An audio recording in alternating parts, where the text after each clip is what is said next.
నేను మీ శ్రీలత. ముందుగా హెడ్లైన్స్ చూద్దాం.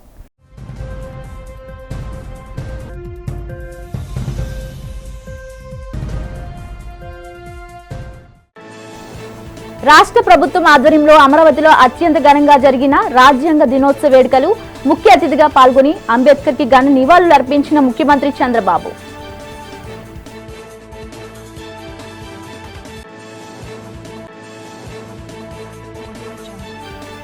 డాక్టర్ బిఆర్ అంబేద్కర్ కోనసీమ జిల్లా రాజోలు శంకర్ గుప్తంలో పర్యటించి కొబ్బరి తోటలను పరిశీలించిన ఉప ముఖ్యమంత్రి పవన్ కళ్యాణ్ భారతీయ సంస్కృతిలో కొబ్బరికి ఓ ప్రత్యేక స్థానం ఉందని వెల్లడి.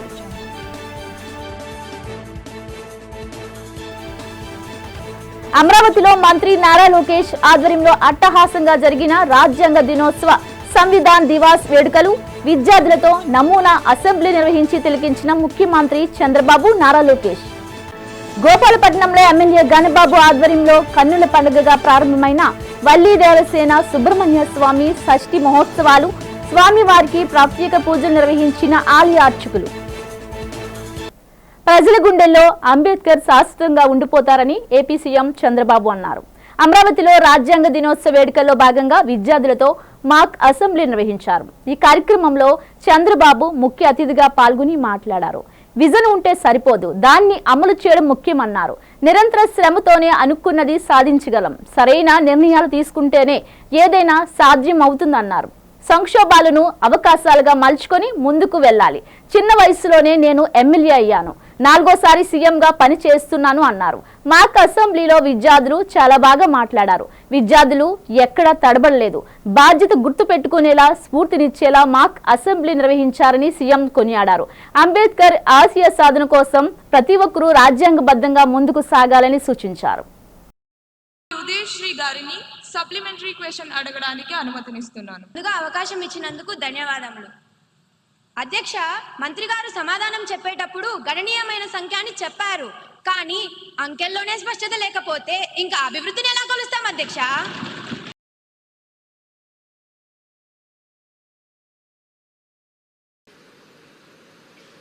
శాసనసభ స్పీకర్, ఇక్కడ శాసనసభ స్పీకర్ కాదు, నిజమైన శాసనసభ స్పీకర్ గౌరవనీయులు అయ్యన్న పాత్రుడు గారు, బాగా ఇక్కడ శాసనసభ స్పీకర్ ప్రో టర్మ్ కానీ శాసనసభ స్పీకర్ కూడా చాలా ఎఫెక్టివ్గా పనిచేశారు. మిమ్మల్ని చూస్తే చాలా ముచ్చటేస్తూ ఉంది. Wonderful work. అదే సమయంలో మీ అందరినీ సరైన మార్గంలో పెట్టాలని ఆలోచించే హెచ్ఆర్డి మినిస్టర్ శ్రీ నారా లోకేష్ గారు, చీఫ్ సెక్రటరీ విజయానంద్ గారు, సహచర మంత్రివర్గ సభ్యులు, అదే మరి కొండ అధికార యంత్రాంగం, ఈరోజు 175 నియోజకవర్గాల నుంచి చాలా ఎక్సర్సైజ్ చేసి ఎంపికై ఈ పోటీకి మీరందరూ కూడా మీ మీ నియోజకవర్గం ఎమ్మెల్యేగా మీరు ఇక్కడ ప్రాతినిధ్యం వహించారు. ఈ మాక్ అసెంబ్లీలో మిమ్మల్ని అందరినీ మనస్ఫూర్తిగా అభినందిస్తున్నా. మరొకసారి మిమ్మల్ని చూశాను, స్టూడెంట్ అసెంబ్లీ అదరగొట్టారు. మామూలుగా నేను అసెంబ్లీలో కూడా వాచ్ చేస్తూ ఉంటాను, మీరు మామూలుగా చెయ్యలేదు. మిమ్మల్ని చూస్తే ఇదే నేను ఎప్పుడూ కోరుకుంటాను. అసెంబ్లీ ఒక ఆదర్శంగా ఉండాలని కోరుకుంటాం. చాలాసార్లు మా ఎమ్మెల్యేలకైతే నేను శిక్షణా కార్యక్రమాలు కూడా పెట్టా, కానీ చాలా తక్కువ సమయంలో మీ యొక్క ప్రవర్తన, మీ యొక్క ఇది చూస్తే వండర్ఫుల్ పర్ఫార్మెన్స్. మరొక్కసారి మిమ్మల్ని అందరినీ మనస్ఫూర్తిగా అభినందిస్తున్నా. విద్యార్థుల భవిష్యత్తు రాజకీయాల్లో కీలక పాత్ర వహించి సమాజంలో మార్పు తీసుకురావాలని రాష్ట్ర విద్యా, ఐటీ, ఎలక్ట్రానిక్స్ శాఖల మంత్రి నారా లోకేష్ ఆకాంక్షించారు. భారత రాజ్యాంగ దినోత్సవం సంవిధాన్ దివాస్ సందర్భంగా రాష్ట్ర శాసనసభ ఆవరణలో నిర్వహించిన కార్యక్రమంలో ముఖ్యమంత్రి చంద్రబాబు నాయుడు, శాసనసభ స్పీకర్ అయ్యన్న పాత్రుడు, మంత్రి లోకేష్, ప్రభుత్వ ప్రధాన కార్యదర్శి విజయానంద్, శాసనసభ సెక్రటరీ జనరల్ ప్రసన్న కుమార్ మాట్లాడారు. అంతకుముందు విద్యార్థులచే నిర్వహించిన నమూనా అసెంబ్లీ కార్యక్రమాన్ని తిలకించారు. ఈ సందర్భంగా మంత్రి నారా లోకేష్ మాట్లాడుతూ యువగలం పాదయాత్ర సమయంలో రాజ్యాంగ పుస్తకం పట్టుకొని తిరిగానన్నారు. పాదయాత్ర సమయంలో నన్ను అడ్డుకున్న పోలీసులకు ఆర్టికల్ 19లో పొందుపరిచిన రైట్ టు ఫ్రీడమ్ గురించి చెప్పానని గుర్తు చేశారు.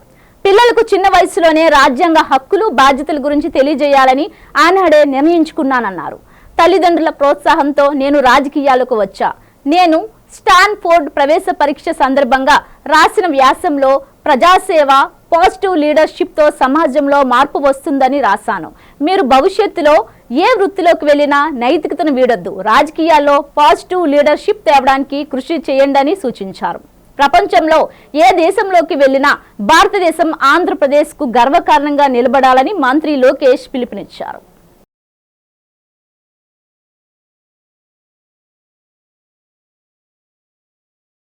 సుమారుగా 7 లక్షల మందితో మీరందరూ పోటీపడి ఒక పక్కన ఎస్సే రైటింగ్, ఎలక్యూషన్, క్విజెస్లో పాల్గొని నంబర్ 1 స్థానం సాధించి మీరందరూ ఇక్కడికి వచ్చి ఈ మాక్ అసెంబ్లీలో పాల్గొంటాం. నిజంగానే నాకు చాలా చాలా ఆనందంగా ఉంది.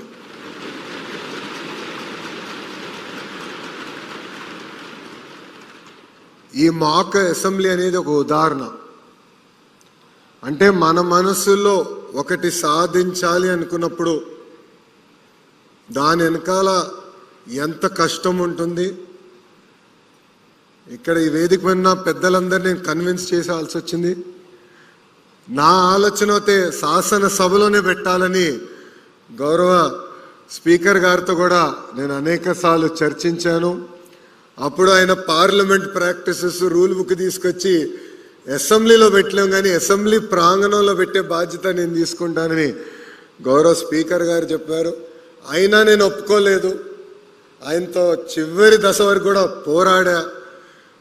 కానీ ఆ పోరాటం ఫలితమే ఈరోజు ఇక్కడ మన మాక్ అసెంబ్లీ ఏర్పాటు చేసుకుంటాం జరిగింది.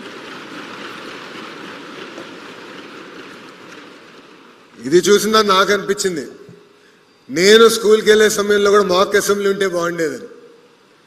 అప్పుడే రూల్స్, పార్లమెంట్ ప్రొసీజర్స్ ఇవన్నీ తెలుసుకున్నాక అవకాశం ఉండేది. నాకు అవకాశం దక్కలేదు, మీకు ఈరోజు అవకాశం దక్కింది.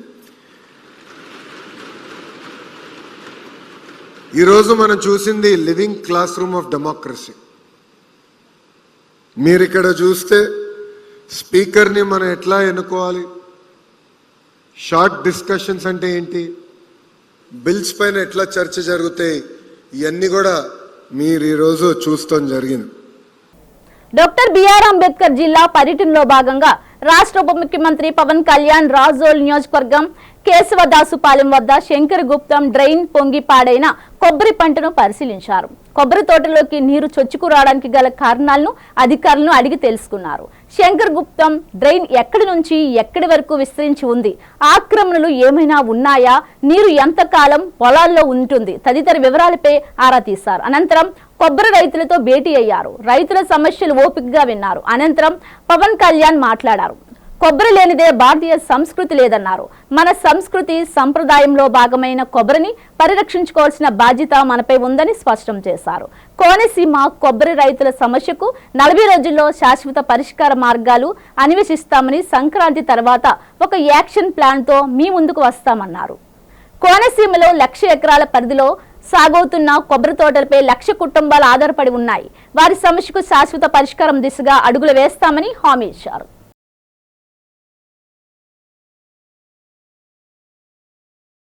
చెప్పారు, గుర్తు దృష్టిలో ఉంది. అంటే దీనికి ఒక పర్మనెంట్ సొల్యూషన్ వెతకాలని ఈ పర్యటన మనకు ఉద్దేశం. ఇలా కలెక్టర్ గారితో మాట్లాడుతుంటే కూడా బ్యాక్ వాటర్స్ ఇవన్నీ చాలా అన్ఎక్స్ప్లోర్డ్ ఏరియా కోనసీమ అంతా. దీన్ని ఉపాధి పరంగా అందరికీ ఏమేం చేయగలం, మేజర్ ఉపాధి కొబ్బరి తోటలు. ఈ కొబ్బరి తోటలు మీ జీవనోపాధికి దెబ్బ కలుగుతున్నప్పుడు ఆల్టర్నేట్ ఏంటని ముందు మాట్లాడుతూ ఉంటే, సో దీనికి ఒక సమగ్రమైన ఒక ప్రణాళిక అయితే కావాలి దీనికి. దాంట్లో బాగా నేనేమడుతుంటే అసలు సమస్యని మూలాల నుంచి అర్థం చేసుకుంటే తప్ప దీనికి పర్మనెంట్ పరిష్కారం వెతకలేం, శాశ్వత పరిష్కారం. సో ఏదో నేను పైన వచ్చి 19 కోట్లు 20 కోట్లు ఇవి ఇచ్చేసి లేదంటే మీరు చెప్పినట్టు జిఎస్టీ ₹1 కోటి పోద్ది, సరిపో డబ్బులు మీరు నన్ను సినిమాలు చేయమన్నారు.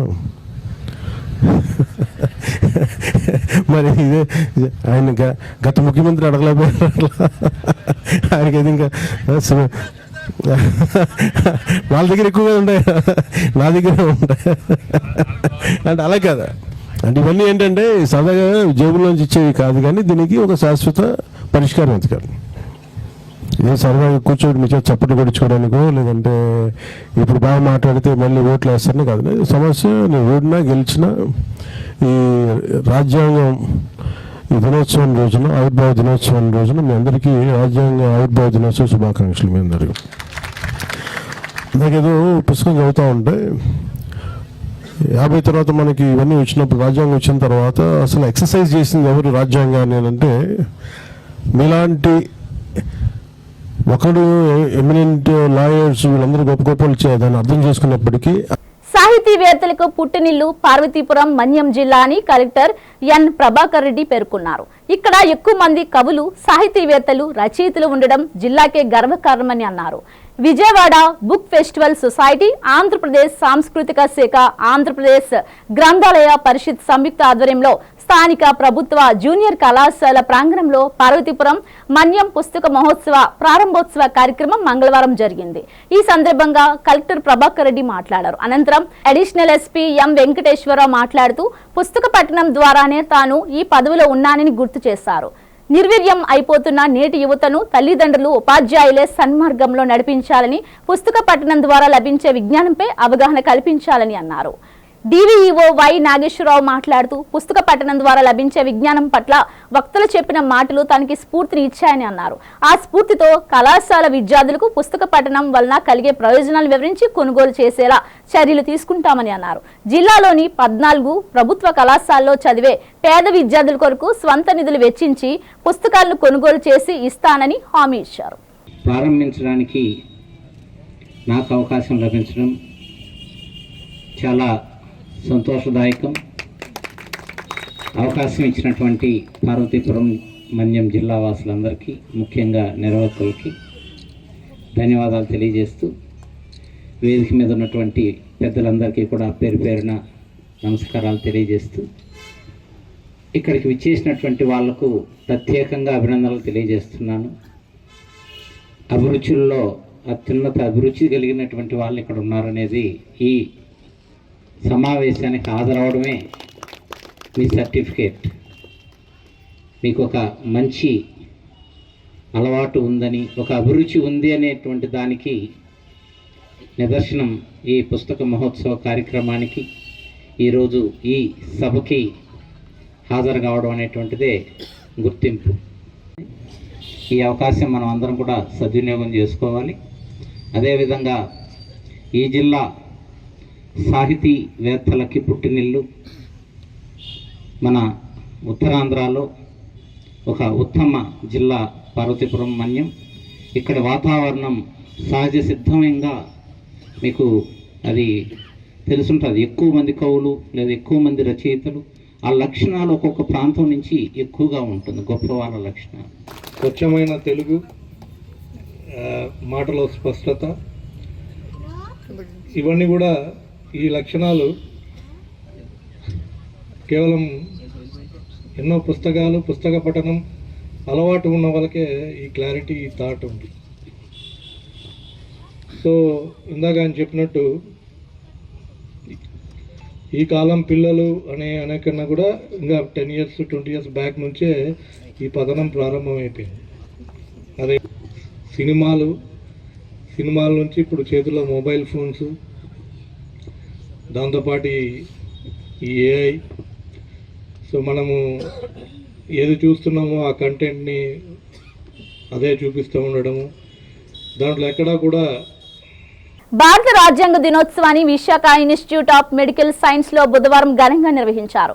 VIMS director doctor K Rambabu ఆసుపత్రి సెమినార్ హాల్లో డాక్టర్ బిఆర్ అంబేద్కర్ చిత్రపటానికి పూలమాల వేసి ఘనంగా నివాళులర్పించారు. అనంతరం ఆసుపత్రి అధికారులు సిబ్బందితో కలిసి రాజ్యాంగ పీఠికను సామూహికంగా చదువుతూ ప్రతిజ్ఞ చేయించారు. కుల మత బడుగు బలహీన వర్గాలను అభ్యున్నత కోసం ప్రపంచంలోనే అతిపెద్ద రాజ్యాంగాన్ని అందించి డాక్టర్ బిఆర్ అంబేద్కర్ సేవలను కొనియాడారు. మనమందరం స్వేచ్ఛగా స్వతంత్రంగా జీవిస్తున్నామంటే దానికి కారణం రాజ్యాంగమని, రాజ్యాంగాన్ని ప్రతి ఒక్కరూ గౌరవించాలన్నారు. రాజ్యాంగం మనకు కల్పించిన హక్కులను సద్వినియోగం చేసుకుని సమాజ అభివృద్ధికి కృషి చేయాలని అన్నారు. ఈ కార్యక్రమంలో విమ్స్ డిప్యూటీ డైరెక్టర్ శ్రీనివాస్ కుమార్ తదితరులు పాల్గొన్నారు. దేశానికి పటిష్టమైన గొప్ప రాజ్యాంగాన్ని బిఆర్ అంబేద్కర్ అందించారని మాజీ మంత్రి కొండ్రు మురళి కొనియాడారు. ఏయులోని అంబేద్కర్ విగ్రహం వద్ద భారత రాజ్యాంగ ఆమోద దినోత్సవ కార్యక్రమం జరిగింది. ముందుగా కొండ్రు మురళి అంబేద్కర్ విగ్రహానికి పూలమాలలు వేసి నివాళి అర్పించారు. అనంతరం రాజ్యాంగ పీఠికను చదువుతూ విద్యార్థులచే ప్రతిజ్ఞ చేయించారు. ఈ సందర్భంగా మాజీ మంత్రి కొండ్రు మురళి మాట్లాడుతూ ప్రపంచంలోనే అత్యంత దృఢమైన పెద్ద రాజ్యాంగాన్ని దేశానికి అంబేద్కర్ అందించాలని చెప్పారు. నిమ్న జాతుల సంక్షేమానికి రాజ్యాంగంలో పెద్దపీట వేయడం జరిగిందని తెలిపారు. భారత రాజ్యాంగ ఆమోద దినోత్సవాన్ని దేశవ్యాప్తంగా జరుపుకోవడం ఎంతో ఆనందదాయకమన్నారు. ఈరోజు కాన్స్టిట్యూషనల్ డే సందర్భంగా ఆంధ్ర యూనివర్సిటీలో చాలా గ్రాండ్గా విద్యార్థులు ప్రొఫెసర్స్ అలాగే టీచింగ్ స్టాఫ్ అందరూ కూడా రావడం జరిగింది. ఆ సందర్భంగా బాబాసాహెబ్ అంబేద్కర్ గారు చేసిన కృషి కానీ, ఈ దేశంలో సమానత్వం, సౌభ్రతత్వం, ఆ విషయాల గురించి మాట్లాడడం, పౌర హక్కుల గురించి మాట్లాడడం, ఈరోజు ఈ దేశంలో ఈ రాజ్యాంగం ప్రపంచంలోనే ప్రజాస్వామ్యానికి ఒక మూల స్తంభంగా, అలాగే అన్ని దేశాల్లో కూడా ఈరోజు రాజ్యాంగాన్ని, భారతదేశ రాజ్యాంగాన్ని చదివే పరిస్థితి రావడం, దానికి కృషి చేసిన బాబాసాహెబ్ అంబేద్కర్ ఏ విధంగా చేశారు అనేది చర్చించుకోవడం జరిగింది. ఈ కాన్స్టిట్యూషన్ వల్లే ఈరోజు ఈ దేశంలో మహిళలకు సమాన హక్కులు వచ్చాయి, అలాగే పౌరులకు హక్కులు వచ్చాయి, ప్రశ్నించే హక్కు వచ్చింది. అన్ని విధాల అన్ని విషయాలు కూడా ఈరోజు డిస్కస్ చేయడం జరిగింది. అలాగే దీన్ని స్ఫూర్తిగా మనం అందరం కూడా తీసుకోవాలని సందర్భంగా తెలియజేస్తున్నాం. డాక్టర్ బిఆర్ అంబేద్కర్ ఆశయ సాధనకు ప్రతి ఒక్కరూ కృషి చేయాలని ఏయూ ఆచార్య సాల్మన్ రాజు పిలుపునిచ్చారు. ఏయూ డిపార్ట్మెంట్ ఆఫ్ ఎడ్యుకేషన్ ఆధ్వర్యంలో రాజ్యాంగ దినోత్సవ వేడుకలు జరిగాయి. ఈ సందర్భంగా ఆచార్య సాల్మన్ రాజు మాట్లాడుతూ ప్రపంచంలోనే మన రాజ్యాంగం అత్యుత్తమైందని చెప్పారు. బిఆర్ అంబేద్కర్ ఎంతో శ్రమించి దేశానికి గొప్ప రాజ్యాంగాన్ని అందించారని తెలిపారు. ఎంతో దూరదృష్టితో అంబేద్కర్ రాజ్యాంగాన్ని రూపొందించారన్నారు. అంబేద్కర్ అందించిన రాజ్యాంగం ఫలితంగానే ఇప్పటికీ దేశంలో ప్రజాస్వామ్య వ్యవస్థ ఎంతో బలంగా పనిచేస్తుందని ఆచార్య రాజు తెలిపారు. ఈ కార్యక్రమంలో పలువురు ప్రొఫెసర్లు, రీసెర్చ్ స్కాలర్స్, విద్యార్థులు పాల్గొన్నారు.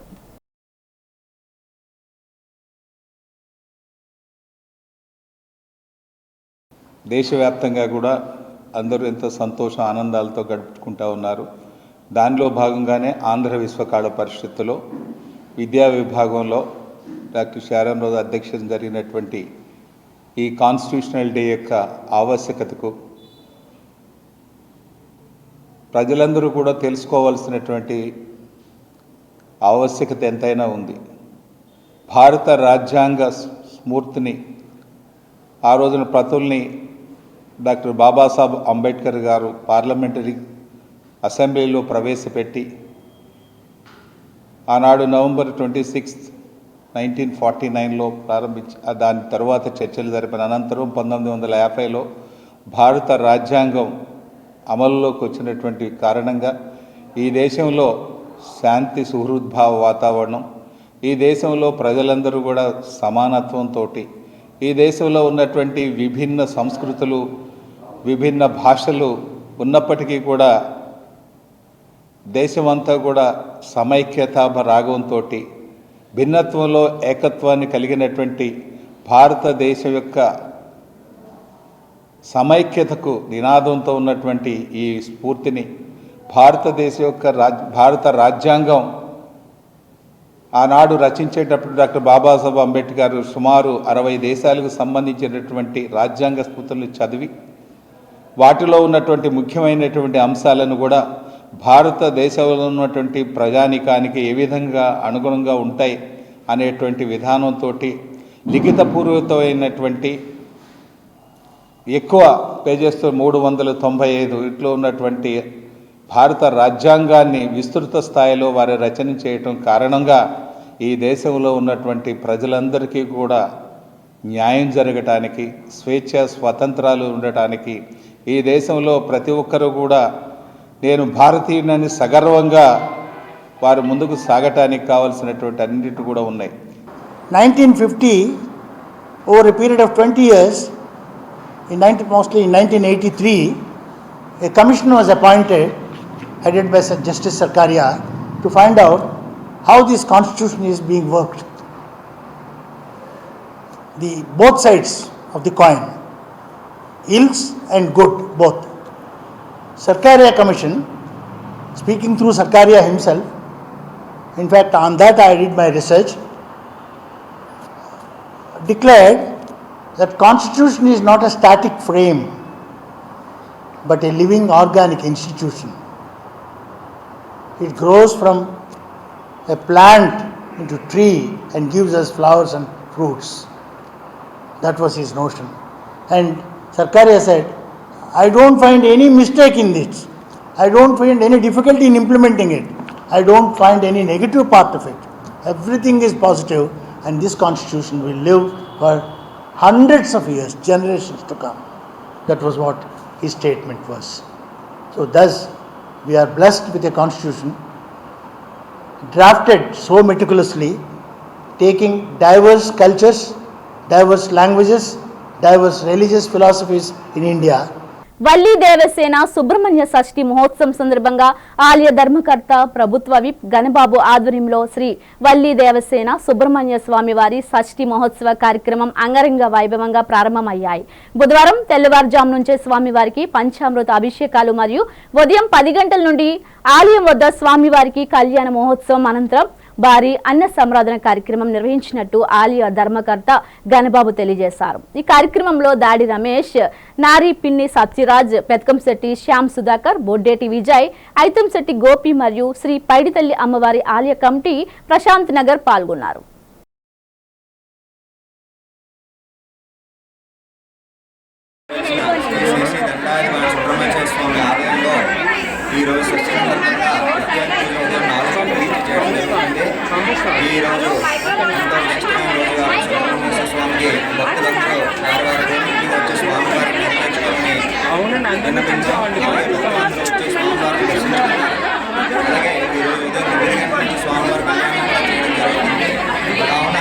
కళ్యాణంలో పాల్గొన్న భక్తులు, దేవాలయంలో వచ్చిన భక్తులందరూ కూడా అన్న సమారాధన కార్యక్రమం జరుగుతుంది. 12 గంటల నుంచి. కావున భక్తులందరూ పాల్గొని స్వామివారి ఆశీస్సులు పొందాలని కోరుతున్నాను.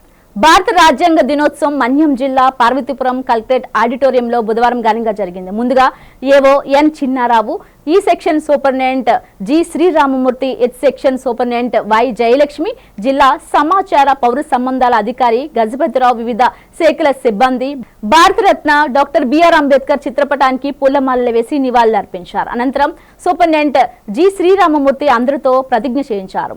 కార్యక్రమంలో కలెక్టర్ కార్యాలయ సిబ్బంది, ఐఎన్పిఆర్ కార్యాలయపు సిబ్బంది పాల్గొన్నారు. పరిగ్రహించి శాసనంగా రూపొందించుకున్న రాజ్యాంగాన్ని మాకు మేము సమర్పించుకుంటున్నాము. తెలుగు భాష పరిరక్షణే లక్ష్యంగా తమ ఆందోళన కొనసాగిస్తామని తెలుగుదండ అధ్యక్షులు పర్వస్తు సూరి తెలిపారు.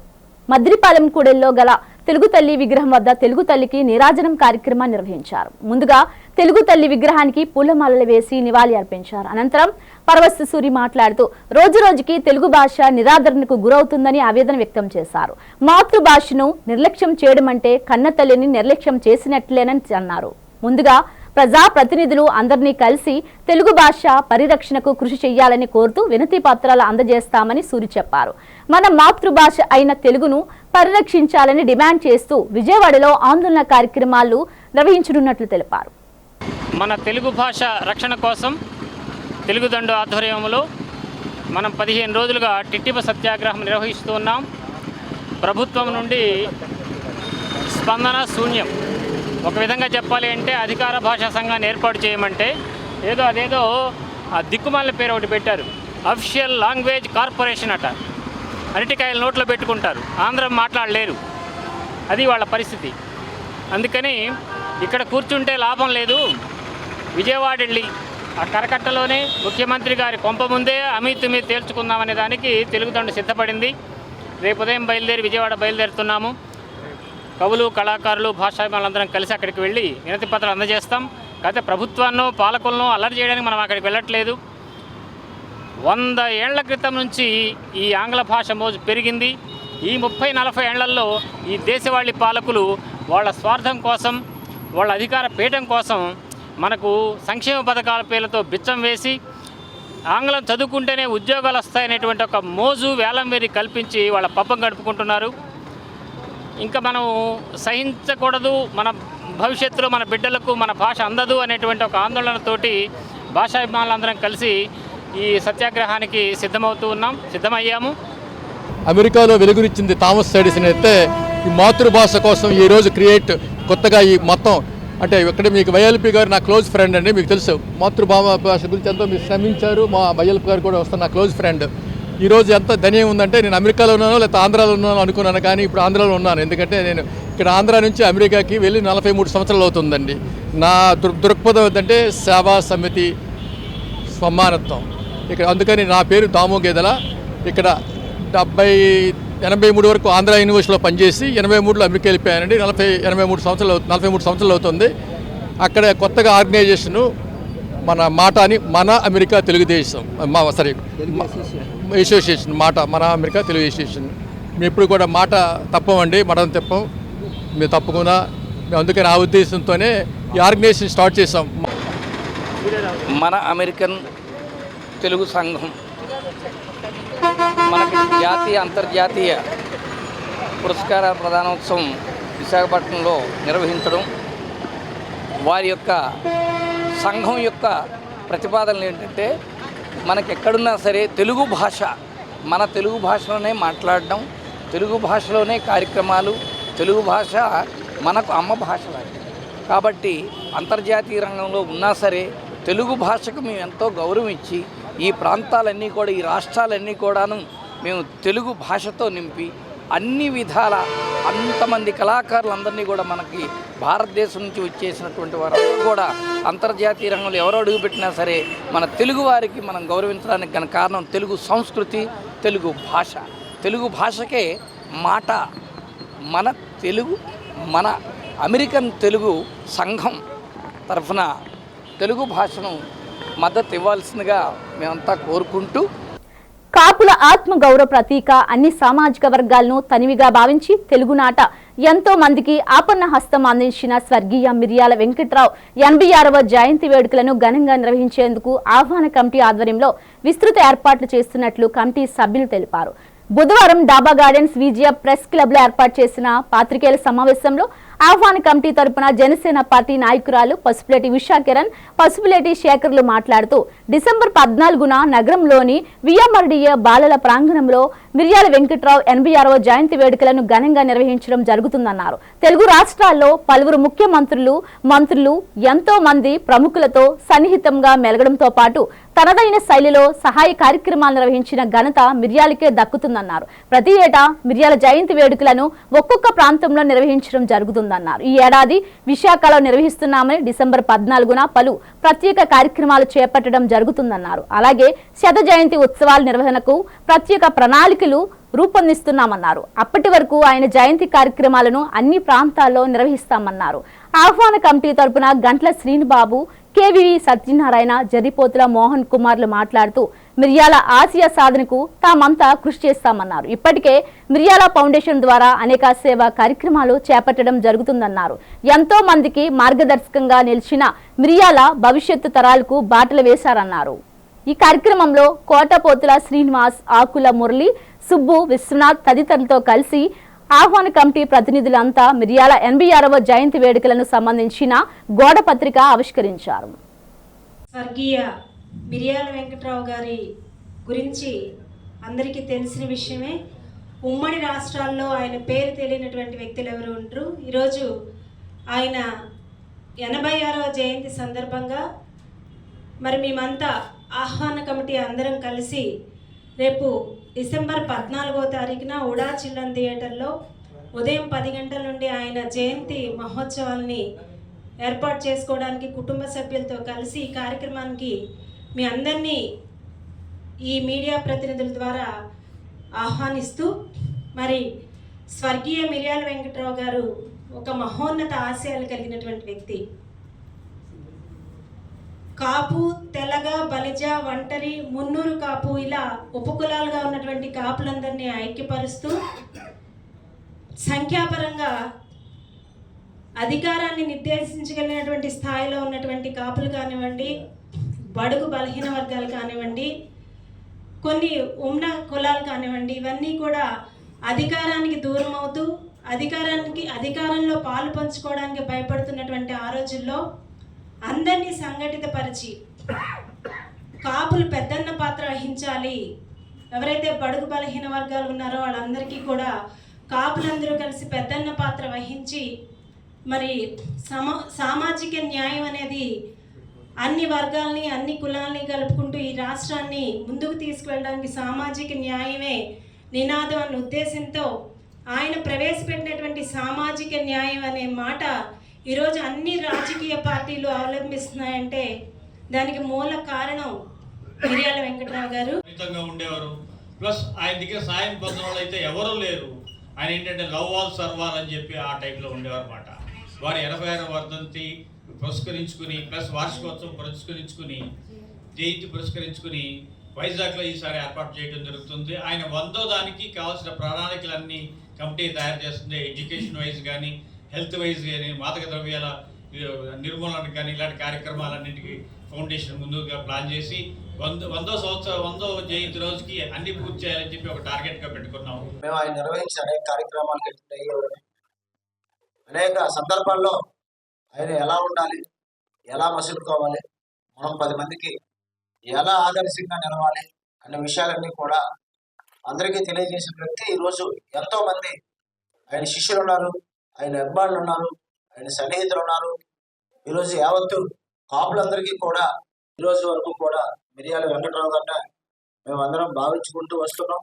అలాగే గతంలో కూడా విఎంఆర్డీ చిల్డ్రన్ సెరీనాలు కూడా అతి పెద్ద కార్యక్రమం నిర్వహించాం.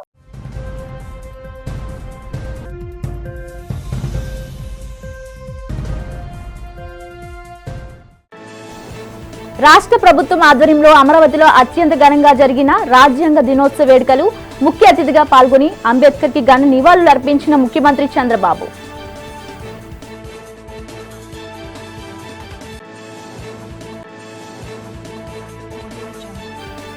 డాక్టర్ బిఆర్ అంబేద్కర్ కోనసీమ జిల్లా రాజోలు శంకర్ గుప్తంలో పర్యటించి కొబ్బరి తోటలను పరిశీలించిన ఉప ముఖ్యమంత్రి పవన్ కళ్యాణ్ భారతీయ సంస్కృతిలో కొబ్బరికి ఓ ప్రత్యేక స్థానం ఉందని వెల్లడి.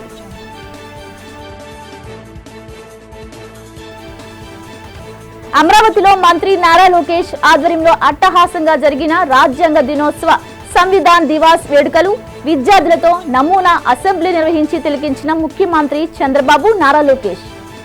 గోపాలపట్నంలో ఎమ్మెల్యే గణబాబు ఆధ్వర్యంలో కన్నుల పండుగగా ప్రారంభమైన వల్లి దేవసేన సుబ్రహ్మణ్య స్వామి షష్ఠి మహోత్సవాలు స్వామివారికి ప్రత్యేక పూజలు నిర్వహించిన ఆలయ అర్చకులు. ఇవి బులెటిన్ అప్డేట్స్. మరిన్ని వార్తా విశేషాలతో మళ్ళీ కలుద్దాం. చూస్తూనే ఉండండి వి డిజిటల్ న్యూస్.